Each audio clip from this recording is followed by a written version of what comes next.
Hi friends, स्वागत करती हूँ मैं अपने यूट्यूब चैनल क्रिएटर्स में। हम रीजनिंग पढ़ रहे थे। रीजनिंग में हमने क्लॉक टॉपिक स्टार्ट किया था और उसका एक वीडियो भी है। तो उस वीडियो में मैंने आपको बताया था कि दो सुइयों के मध्य हम एंगल कैसे निकालते हैं। तो उसके लिए मैंने फॉर्मूला बताया था, hours into 30 plus minute upon 2 equal to 6 minute.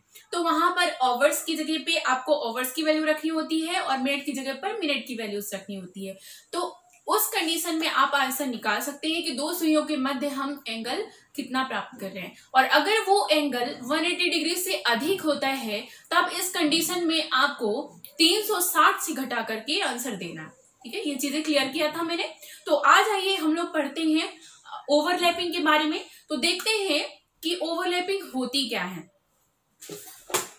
मेरे पास ये एक घड़ी है, तो आप देख रहे होंगे यहाँ। तो यहाँ पर ये घड़ी में ये देख लीजिए, यहाँ पर आप देखेंगे कि ये 12 बजे हैं। तो इस घड़ी में 12 बजे हैं और ये आवर्स हैंड नीचे है और ये मिनट हैंड ऊपर है। ठीक है, तो इस कंडीशन में इनके बीच में कितना डिफरेंस है? 0 मिनट का डिफरेंस है। ठीक है, या ये कौन सा एंगल बना रही है? 0 डिग्री का एंगल बना रही है। ठीक है, और इसी को हम बोलते हैं, ये जब ये पॉइंट दिख रहा है आपको कि ये मिनट हैंड्स ने ओवर हैंड्स को पूरी तरह से ढक लिया है, तब हम इस कंडीशन में इसको एक शब्द और इस्तेमाल करते हैं। बोला जाता है इसको सीधी संपाती रेखा। क्या बोला जाता है? सीधी संपाती रेखा। एक ये हो गया 0 डिग्री, 0 मिनट और सीधी संपाती रेखा का एंगल। ठीक है, और समझते हैं। अब यहाँ पर देख लीजिए, ये सुई है, ये 12 पर है और ये 3 में है। ठीक है, तब इस कंडीशन में इनके दोनों के बीच में कितने मिनट का डिफरेंस है? 15 मिनट का डिफरेंस है। और ये दोनों कितने डिग्री का एंगल बना रही है? तो ये 90 डिग्री का एंगल बना रही है। ठीक है, तो दूसरा ये हो गया। और तीसरा ये देख लीजिए, ये भी यहाँ पर ये 12:30 पे आ गया और ये 6 से ज्यादा है। तो इस कंडीशन में ये दोनों सुइयां कितना एंगल बना रही है? तो ये 180 डिग्री का एंगल बना रही है।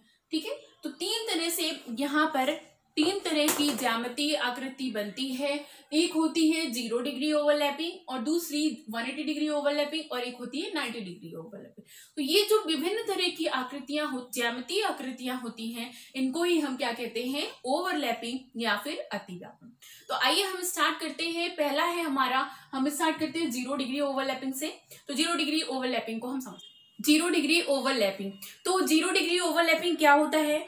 ऐसी कंडीशन जब मिनट हैंड्स ओवर हैंड्स को पूरी तरह से ढक ले और इनके बीच में 0 डिग्री का डिफरेंस हो, तो हम इसको क्या कहते हैं? 0 डिग्री ओवरलैपिंग।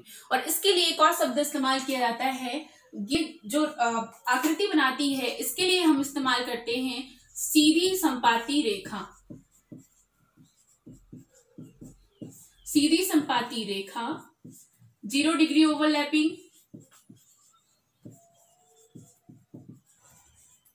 और 0 मिनट। तो आपसे यहाँ पर क्वेश्चन पूछा जाता है, कोई भी टाइम दे देगा। जैसे फॉर एग्जांपल के लिए हमने बोले 2 से 3 बजे के बीच कौन सा टाइम होगा जब दोनों सुइयां 0 डिग्री ओवरलैपिंग बनाएंगी, या फिर वह कौन सा टाइम है जब 2 और 3 के बीच में दोनों सुइयां 0 मिनट की दूरी पर होंगी। और ये भी क्वेश्चन पूछ सकता है आपको कि दोनों सुइयों के बीच सीधी संपाती रेखा कब बनेगी।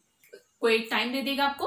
तो आइए समझते हैं इसको। सबसे पहले आप देख लीजिए, ये जो एंगल होता है 0 डिग्री ओवरलैपिंग का, ये 1 घंटे में एक बार बनता है।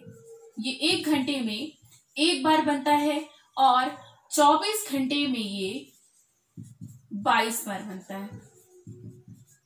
24 बार बनना चाहिए, लेकिन ये कितनी बार बनता है? 22 बार। तो ऐसा कोई एक टाइम होता है जहां पर 0 डिग्री ओवरलैपिंग नहीं होती है, तो उसको समझते हैं। आगे देख लेते हैं। Hours into 30 plus minute upon 2 minus 6 minute equal to 0 degree. इससे हम कैसे निकालेंगे, क्वेश्चनों को सॉल्व कैसे करेंगे, वो आगे समझते हैं।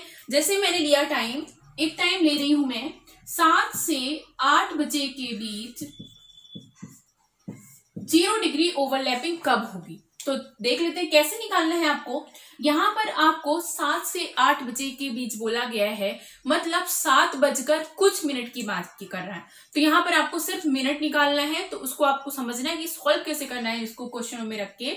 तो आवर्स की वैल्यूज तो यहाँ पर आपकी क्या रहेगी, 7 रहेगी। आवर्स की वैल्यू क्या रहेगी, 7 रहेगी। और मिनट की वैल्यू हम मान लेते हैं x, ठीक है, मिनट की वैल्यू हम मान लेते हैं x। तो आपको क्या करना है, आवर्स की जगह पे क्या रखना है आपको, 7 इंटू मिनट की 7 इंटू 30 प्लस मिनट की जगह मैंने क्या बताया आपको x रखना है अपॉन 2 माइनस मिनट की जगह पे क्या रखना है आपको x रखना है इक्वल टू 0 डिग्री।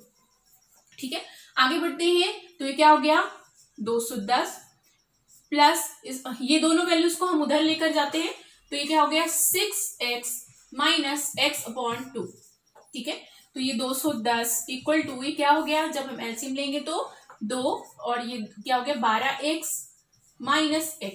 तो जब इसको सॉल्व करेंगे 2 10 210 ये क्या हो गया 11x अपॉन 2। जब आप इसको यहाँ सॉल्व करेंगे तो 210 गुणे 2 ये ऊपर आ जाएगा अपॉन 11 इक्वल टू x। जब आप इसको आगे सॉल्व करेंगे तो इसको आप आगे सॉल्व करेंगे तो ये क्या हो जाएगा 21 दूनी 42 420 बटे 11 420 बटे 11। तो यहां पर देख लीजिए कि क्या आ जाएगा हमारा 11 तिहाई 33 कितना बचे 38 सही 2 बटे 11। मतलब हमारा आंसर क्या निकल कर आया 7 बजकर 38 सही 2 बटे 11 में क्या होगा 0 डिग्री ओवरलैपिंग बनेगा। समझ में आया होगा आपको। देखिए आपसे पूछा गया था कि 7 से 8 बजे के बीच में 0 डिग्री ओवरलैपिंग कब होगी, तो आपको मैं घड़ी के माध्यम से भी समझाऊंगी। बोला गया है आपसे क्वेश्चन पूछा गया है 7 से 8 बजे के बीच 0 डिग्री ओवरलैपिंग कब होगी। तो आप देख लीजिए यहाँ पर 7 बजा है, तो ये कब ऐसा टाइम होगा जब ये दोनों सुइयां आपस में मिलेंगी और 0 डिग्री ओवरलैपिंग बनाएंगी। तो ये देख लीजिए 7 बजकर मैंने क्या निकाला आंसर 7 बजकर 38 सही 2 बटे 11। तो ये देख लीजिए टाइम भी हुआ है 30 और ये 38। ठीक है, तो 38 सही 2 बटे 11 हमारा जो आंसर है वो हमेशा 38 सही 2 बटे 11 के रूप में ही आएगा। बटे के रूप में आप लिख सकते हो, यहाँ पर दशमलव के रूप में कभी भी वैल्यूज नहीं आए, दशमलव के रूप में आप टाइम को नहीं लिख सकते, क्योंकि दशमलव का फुल फॉर्म होता है 100 होना। और हम समय का पूरा मान क्या होता है, समय का पूरा मान तो 60 होता है, इसलिए यहाँ पर हम बटे के रूप में लिखेंगे। ठीक है, समझ में आया होगा आपको। मैं और भी आसान तरीके से बिल्कुल शॉर्ट टिक पढ़ाऊंगी आपको, ताकि आप बिल्कुल ओवरऑल सॉल्व कर सकिए क्वेश्चनों को देख करके। इतना आपको फॉर्मूले वैल्यूज रखने की जरूरत नहीं है। तो हम स्टार्ट करते हैं। चलिए देखिए फ्रेंड्स, मैंने आपको बताया फॉर्मूला के माध्यम से आप कैसे निकालेंगे इस क्वेश्चनों के आंसरों को, लेकिन आपको और भी एक आसान तरीका है। जैसे मैंने बोला था आपको कि आपको टाइम दिया था मैंने 7 से 8 बजे के बीच 0 डिग्री ओवरलैपिंग कब होगी। तो आपको इसके लिए आपको फॉर्मूला में रखने की जरूरत नहीं है और आप इसको बहुत ही आसान तरीके से निकाल सकते हैं। तो इसके लिए आपको क्या करना है 7 इंटू 60 बाय 11। देख लीजिए 7 इंटू 60 बाय 11 हमारा क्या आया था 7 बजकर 38 सही 2 बटे 11 मिनट पर क्या होगा 0 डिग्री ओवरलैपिंग होगी। ठीक है, तो यहाँ पर 7 से 8 बजे के बीच में हम देख लेते हैं सेम टाइम आता है या नहीं। देख लीजिए 7 6 42 420 बटे 11, ये क्या हो गया 38 सही 2 बटे 11। ठीक है, तो आपको डायरेक्ट क्या करना है, जो भी टाइम पूछा गया है, जैसे 7 से 8 पूछा गया तो 7 इंटू 60 बाय 11, 8 से 9 पूछा गया तो 8 गुणे 60 बटे 11, 9 से 10 पूछा गया तो 9 गुणे 60 बटे 11। तो चलिए हम जल्दी से निकालते हैं, आप लोग भी प्रैक्टिस करिए मेरे साथ। मैंने यहाँ पर आपको बताया कि 1 घंटे में ये 0 डिग्री ओवरलैपिंग एक बार होती है और 24 घंटे में ये 22 बार होती है। तो वो कौन सा घंटा है जिस टाइम पे ये ओवरलैपिंग नहीं होती, तो उसको निकाल कर देख लेते हैं हम। वो कब होता है 12 से 1 बजे के बीच में 0 डिग्री ओवरलैपिंग नहीं होती है। आइए हम प्रूफ करते हैं इसको। तो चलिए सॉल्व करते हैं क्वेश्चनों को। देख लीजिए 2 से 3 बजे के बीच कब होगी 0 डिग्री ओवरलैपिंग। आपको क्या करना है 2 इंटू 60 बाय 11, 2 इंटू 60 बाय 11 क्या हो जाएगा ये 120 बटे 11। अब सॉल्व करिए इसको, क्या आ जाएगा 1, ठीक है। फिर ये क्या हो जाएगा 10 सही 10/11। 11 में आपको क्या करना है 120 का भाग देना है। तो ये देख लीजिए 11 एकम 11, क्या आ गया ये 10, तो भाग में पहुंचे लब्धे शून्य, क्या हो गया ये तो 0, ठीक है। 10 सही 10/11, ठीक है। चलिए मेरे साथ सॉल्व करिए आप लोग भी। तो देखिए 2 से 3 में क्या हो जाएगा 2:10 सही 10/11 मिनट पर 0 डिग्री ओवरलैपिंग होगी, ठीक है। फिर नेक्स्ट देख लेते हैं 3 से 4। 3 से 4 में क्या करना है आपको 3 × 60/11।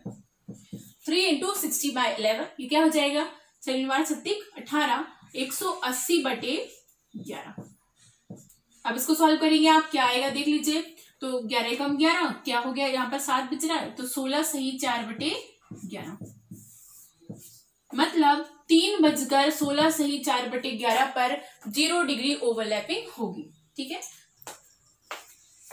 आइए फ्रेंड्स देखते हैं 2 से 3 बजे के बीच में, 2 और 3 बजे के बीच में 0 डिग्री ओवरलैपिंग कब होगा। तो देखिए यहाँ पर फ्रेंड्स 2 × 60/11 कितना हो गया, तो छक्का 12 120/11। जब इसको सॉल्व करोगे आप भाग दोगे तो 11 एकम 11, ये देख लीजिए 11 एकम 11 और भाग में पहुंचे लब्धे शून्य 10 आ गया, 10 सही 10/11 मैंने बता दिया आपको। तो 2:10 सही 10/11 मिनट पर क्या होगा 0 डिग्री ओवरलैपिंग होगा, ठीक है। नेक्स्ट देख लेते हैं 3 से 4 बजे के बीच में 3 × 60/11। 3 × 60/11 मतलब 3 × 18 180/11। जब आप इसको सॉल्व करोगे तो आ जाएगा 16 सही 4/11, मतलब 3:16 सही 4/11 मिनट पर क्या होगा 0 डिग्री ओवरलैपिंग होगा, ठीक है। फिर 4 से 5 बजे के बीच में, तो 4 × 60/11 जब आप सॉल्व करोगे इसको 4:21 सही 9/11 मिनट पर क्या होगा 0 डिग्री ओवरलैपिंग होगा। ये आप सब क्वेश्चनों को आपको प्रैक्टिस करना है फ्रेंड्स, ठीक है। आगे बढ़ते हैं 5 से 6 बजे के बीच में, तो 5 × 60/11 तो ये क्या हो गया 5 × 30, 5 × 30 300/11। तो जब आप इसको सॉल्व करोगे तो 11 दूनी 22, कितना बचा 8। जब आप इसको सॉल्व करेंगे यहाँ देख लीजिए 300 में से आपको 11 का भाग देना है, तो 11 दूनी 22, कितना हो गया यहाँ पे 8 और ये 0, तो 11 से 77 कितना बचा हमारे पास 3। यहाँ पर आपको क्या बचेगा 3 बच रहा है, तो 3 सही 27/11, तो मतलब 5:27 सही 3/11 मिनट पर क्या होगा 0 डिग्री ओवरलैपिंग होगा, ठीक है। नेक्स्ट देख लेते हैं 6 से 7 बजे के बीच में, तो 6 × 60/11 मतलब 6 से 36 360/11 हो गया। तो यहाँ पर आप जब निकालोगे तो 6 सही 6:32 सही 8/11 मिनट पर क्या आएगा 0 डिग्री ओवरलैपिंग आएगा। नेक्स्ट देख लेते हैं टाइम 7 से 8 बजे के बीच में। 7 से 8 बजे के बीच में 7 × 60/11, तो जब आप इसको सॉल्व करोगे 7 × 42 420/11, तो यहाँ पर क्या हो जाएगा 7:38 सही 2/11 मिनट पर क्या होगी हमारी 0 डिग्री ओवरलैपिंग होगी। नेक्स्ट देख लेते हैं फ्रेंड्स 8 से 9 बजे के बीच में 0 डिग्री ओवरलैपिंग कब होगी। तो देख लीजिए यहाँ 8 × 60/11, तो क्या हो गया 8 × 48 480/11, तो क्या हो गया 43 सही 7/11। तो जब आप इसको सॉल्व करोगे तो 8:43 सही 7/11 मिनट पर क्या होगी 0 डिग्री ओवरलैपिंग होगी, ठीक है। ये फ्रेंड्स आप कैलकुलेशन कर सकते हैं।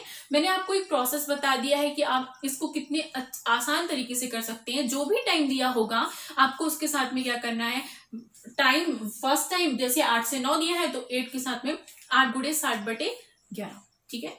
10 बजे के बीच में 0 डिग्री ओवरलैपिंग कब होगी 9 × 60/11, तो क्या आ गया 540/11। जब इसको सॉल्व करोगे तो आप 49 सही 1/11, तो 9:49 सही 1/11 मिनट पर क्या होगी 0 डिग्री ओवरलैपिंग होगी। 9:49 सही 1/11 मिनट पर 0 डिग्री ओवरलैपिंग होगी, ठीक है। नेक्स्ट फ्रेंड्स चलते हैं 10 से 11 बजे के बीच में 0 डिग्री ओवरलैपिंग कब होगी। तो 10 × 60/11 तो 600/11 हो गया, तो 54 सही 6/11 मिनट पर क्या होगी 0 डिग्री ओवरलैपिंग होगी। 10:54 सही 6/11 मिनट, ठीक है। तो नेक्स्ट देख लेते हैं 11 से 12 बजे के बीच में 0 डिग्री ओवरलैपिंग कब होगी। तो 11 × 60/11 तो 660/11, तो ये क्या आ गया 11:60 मिनट पर। 11:60 मिनट पर क्या होगी हमारी 0 डिग्री ओवरलैपिंग होगी, ठीक है। आगे फ्रेंड्स सॉल्व करते हैं हम 12 से 1 के बीच में 0 डिग्री ओवरलैपिंग कब होगा? तो 12 गुणे 60/11, 12 छंग 72, 720/11। जब आप इसको सॉल्व करेंगे तो क्या आ जाएगा, देख लेते हैं। यहाँ पर 11 से हमने 720 का भाग देंगे तो 11 छंग 66, कितना हो गया ये 6, एक से चलिए तो 0, और ये क्या आ गया 60, तो 11 पचे 55, क्या आ गया यहाँ पर 5। तो क्या वैल्यू आई 65 सही 5/11। ठीक है, 65 सही 5/11 मतलब 12:65 सही 5/11 पर ओवरलैपिंग होगी। लेकिन आप खुद देख लीजिए 60 मिनट का 1 घंटा होता है, तो यहाँ पर ये क्या हो रहा है 5 मिनट एक्स्ट्रा हो रहा है। तो मैंने आपको बताया था 24 घंटे में ये 22 बार 0 डिग्री ओवरलैपिंग होती है। तो वो टाइम कौन सा है जिसमें ओवरलैपिंग नहीं होती? तो यहाँ पर देख लीजिए फ्रेंड्स, 12 से 1 बजे का टाइम वो है जो एक बार दिन में नहीं होता 0 डिग्री ओवरलैपिंग और एक बार नाइट में नहीं होता। ठीक है, तो 2 बार कब नहीं होते? 12 से 1 बजे के बीच में। यहाँ पे हमने प्रूफ किया, तो ये क्या हो गया 12 सही 65 सही 5/11, 12:65 सही 5/11 पर ओवरलैपिंग होगी। तो 60 मिनट का तो 1 घंटा होता है 12 से 1 बजे के बीच में, तो मतलब 12 से 1 के बीच में 0 डिग्री ओवरलैपिंग नहीं होगी। तो अब यहाँ पर नेक्स्ट देख लेते हैं टाइम 1 से 2 बजे के बीच में। तो आपने देख लिया यहाँ 65 हो रहा है, मतलब आपको समझ में आ रहा होगा 65 हो रहा है, मतलब ये 1 के बीच बाद आएगा। 1:05 सही 5/11 हम लिख सकते हैं कि इस टाइम पर क्या होगी 0 डिग्री ओवरलैपिंग होगी, क्योंकि हमने निकाल लिया। और अगर समझ नहीं आए तो मैं एक बार निकाल कर भी बता देती हूँ। तो 1 गुणे 60/11 जैसा हमको करना है, जैसे मैंने आपको बताया हुआ है 1 गुणे 60/11। तो यहाँ पर क्या हो जाएगा, तो 60/11 जब आप इसको सॉल्व करोगे तो 11 पचे 55 और क्या आ जाएगा 5/11, मतलब 1:05 सही 5/11 पर क्या होगी 0 डिग्री ओवरलैपिंग होगी। आशा करती हूँ आपको समझ में आया होगा फ्रेंड्स। तो और भी क्वेश्चंस हैं जो मैंने आपको पूरे क्वेश्चनों को बता दिया है फ्रेंड्स कि 0 डिग्री ओवरलैपिंग हम कैसे निकालेंगे। तो आपको करना क्या है 0 डिग्री ओवरलैपिंग, सबसे पहले तो आपको ये समझना है ये 0 डिग्री ओवरलैपिंग का क्वेश्चन है या नहीं है। तो 3 तरह की लैंग्वेज इस्तेमाल कर सकता है यहाँ पर, 0 डिग्री ओवरलैपिंग, 0 मिनट की दूरी और सीधी संपाती रेखा। ठीक है, अगर ऐसा क्वेश्चन आपको दिखता है तो बस जैसे भी जो भी टाइम दिया होगा, जैसे फॉर एग्जांपल के लिए दिया हुआ है 2 से 3 या 7 से 8 दिया हुआ है, तो 7 से 8 अगर कोई टाइम दिया हुआ है तो आपको क्या करना है 7 गुणे 60/11। ठीक है, तो जो भी आपका टाइम निकलेगा, और आपको याद रखना है कभी भी कोई भी समय का टाइम दशमलव के रूप में नहीं आता है, वो किसके रूप में रहेगा, बटे के फॉर्म में रहेगा। ठीक है, ये सब चीजें आपको ध्यान रखनी है। तो आपको जो भी टाइम दिया हो डायरेक्ट आपको उसके साथ में मल्टीप्लाई करना है 60/11। तो जैसे कि 5 से 6 बोल दिया तो 5 गुणे 60/11 हमारा आंसर आ जाएगा 5 6 30, 300/11। आप सॉल्व कर सकते हैं। आशा करती हूँ फ्रेंड्स आप लोग को समझ में आया होगा। तो प्लीज फ्रेंड्स मेरे चैनल को सब्सक्राइब करें, लाइक करें और शेयर करें। फ्रेंड्स आपको अगर समझ में आता है तो प्लीज आप कमेंट के माध्यम से मुझे बता सकते हैं कि आपको समझ में आ रहा है या नहीं आ रहा है। Thank you friends.